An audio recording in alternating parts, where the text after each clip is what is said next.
సుదీర్ఘ కాలంగా టీడీపీ పార్టీలో పనిచేసి కర్నూలు జిల్లా టీడీపీ ఉపాధ్యక్షులుగా నియమింపబడినటువంటి కల్లుబోతుల రంగన్న గారు మనతో పాటు ఉన్నారు. సార్ నమస్తే. నమస్తే. ఈ యొక్క పదవి రావడానికి గల ముఖ్య కారణం ఏమంటారు? నాకు కర్నూలు జిల్లా ఉపాధ్యక్ష పదవి రావడానికి కారణం ఏమంటే నేను పార్టీలో చేసిన పని కృషి వల్ల నాకు ఈ పదవి వచ్చింది. దీనికి రావడానికి కారణం ముఖ్య కారకులు ఎవరంటే మా పెద్దలు మీనాక్షి అన్న గారు నాకు రికమెండ్ చేసి ఈ పదవి ఇప్పించినారు. సార్ ముఖ్యంగా మీ యొక్క రాజకీయ భవిష్యత్తు ఎప్పుడు ప్రారంభమైంది? ఎన్నేళ్ల కింద మీరు రంగప్రవేశం చేశారు? నాకు ఊహ తెలిసినప్పటి నుంచి నేను నందమూరి తారక రామారావు గారి అభిమానిని. తర్వాత ఆయన 1982లో పార్టీ పెట్టినప్పటి నుంచి నేను పార్టీలోనే క్రియాశీలక సభ్యునిగా ఉంటూ కార్యకర్తగా ఉంటూ అన్ని రకాలుగా పార్టీలో సేవలు చేసుకుంటూ వచ్చాను. అయితే మీరు గత ప్రభుత్వంలో ఈ యొక్క జగన్మోహన్ రెడ్డి ప్రభుత్వంలో ఏదైనా మీరు సమస్యలు ఎదుర్కొన్నారా? లేదా ఆటుపోట్లు ఏమైనా చవి చూసారా?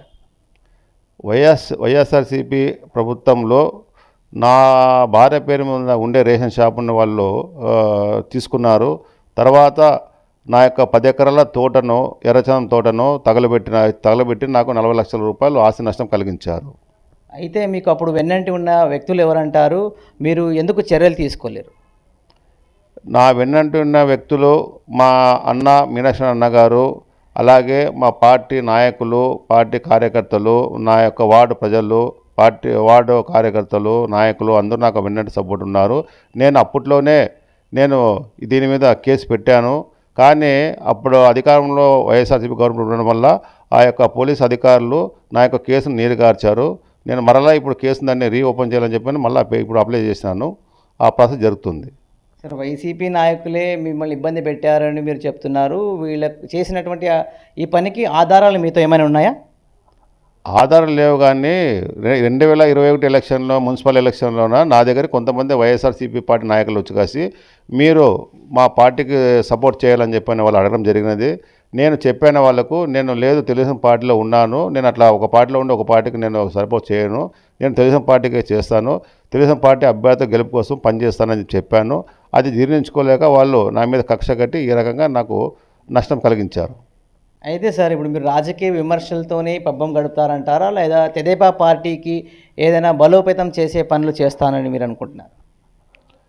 ప్రతిపక్ష పార్టీ వాళ్ళు అనవసరమైన రాజంతాలు విమర్శలు చేస్తే దాన్ని ప్రతిఘటిస్తాము, ఖండిస్తాము.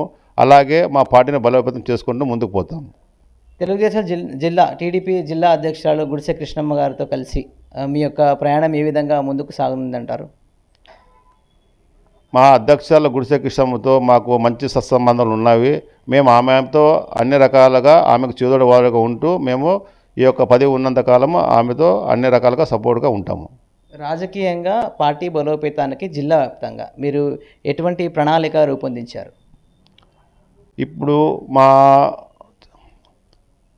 మా పార్టీ అధ్యక్షులైతేనేమి, తర్వాత ముఖ్యమంత్రి వర్యులు శ్రీ నారా చంద్రబాబు నాయుడు గారు అయితేనేమి, ఆయన చేసే ఎన్నో సంక్షేమ పథకాలన్నింటినీ మేము ప్రజల్లోకి తీసుకెళ్ళి సుదీర్ఘమైన చర్చలు జరిపి వాళ్లకు ఏ పథకాలు వస్తావో ఏవైతే వాళ్ళకి లబ్ధి పొందుతారో అవన్నీ వాళ్ళకు క్షుణ్ణంగా వివరించి చెప్పి వాళ్ళని ప్రజలను చైతన్యం చేసి మా పార్టీకి ఆకర్షితులుగా చేస్తాము. అలాగే మా పార్టీలో కొంతమంది కార్యకర్తలు అసంతృప్తి ఉంది, ఆ అసంతృప్తిని కూడా తొలగించి వాళ్ళని కూడా పరచాలని చెప్పి అనుకుంటున్నాము. మీకు సీనియర్ నేత మాజీ ఎమ్మెల్యే మీనాక్షి నాయుడు గారికి ఉన్న సత్సంబంధాలు ఏంటంటారు? నేను మీనాక్షి అన్నగారు ఒకటేసారి మేము పార్టీలో జాయిన్ అయినాము. అప్పటి నుంచి ఇప్పటి వరకు కూడా మేము ఒక కుటుంబ సభ్యులుగా ఉన్నాము. నన్నే అన్నగారు ఒక తమ్ముడుగా భావిస్తున్నారు. నాకు ఎన్నో రకాల రాజకీయంగా అయితేనేమి, ఇతర విషయాలు అయితేనేమి నాకు ఒక అన్న వల్ల నాకు అన్ని రకాలుగా సహాయ సహకారాలు అందిస్తూ నన్ను ఈరోజు ఈ స్థాయికి తీసుకొచ్చినాడు. సార్ ఇప్పుడు రానున్న రోజుల్లో ఉమాపతి నాయుడు గారితో మీనాక్షి నాయుడు గారి కుటుంబ సభ్యులతో మీ ప్రయాణం ఏ విధంగా సాగనుంది? నాకు ఆ కుటుంబంతో చాలా సన్నిహిత సంబంధాలు ఉన్నవి. నేను గతంలో ఎలాగైతే ఉన్నానో ఇప్పుడు కూడా అలాగే ఉంటాను. వాళ్ళతో అన్ని రకాలుగా నేను సత్సంబంధాలు జరుపుతూ పార్టీని అభివృద్ధి పరుస్తూ నేను వాళ్ళతో సఖ్యతగా ఉంటానని చెప్తున్నాను. సార్ రాజకీయ లబ్ధి కోసమే టీడీపీలో కొనసాగుతున్నారా? లేదా వ్యక్తిగతంగా ఏదైనా టార్గెట్ ఉందా ఈ పార్టీలో మీకు? నాకు ఎలాంటి టార్గెట్ లేదు. నేను ఒక పార్టీ కార్యకర్తగా పనిచేసుకొని పోవాలనేదే నా యొక్క ముఖ్య ఉద్దేశము. నేను అందులో వచ్చి కూడా రామారావు అభిమాని కాబట్టి నేను ఆ పార్టీ పెట్టినప్పటి నుంచి ఇప్పటి వరకు కూడా నేను ఎలాంటి పదవులు ఆశించలేదు. నేను ఆశించకుండానే నేను చేసిన పనికి నాకు ఈ పదవులన్నీ వచ్చినవి. కల్లుబోతుల రంగన్న అనే మీకు ఒక ప్రత్యేకత ఏముందని మీరు భావిస్తున్నారు? నాకు ప్రత్యేకత అనేది ఏం లేదు. నా యొక్క మంచితనమే నన్ను ఈరోజు పార్టీలో అయితేనేమి ప్రజలైతేనేమి నాకు గౌరవిస్తున్నారు, నాకు మర్యాద ఇస్తున్నారు. ఆదోని నియోజకవర్గంలో మీ బలం ఎంత ఉందంట? ఆదోని నియోజకవర్గంలో నా యొక్క బలము నేను చెప్పేదానికంటే మా యొక్క తెలుగుదేశం పార్టీ ఉండే నాయకులు చెప్పాలి, ప్రజలు చెప్పాలి. కానీ నేను చెప్పుకుంటే అది నేనుగా శిల్ప చెప్పినట్లు ఉంటుంది.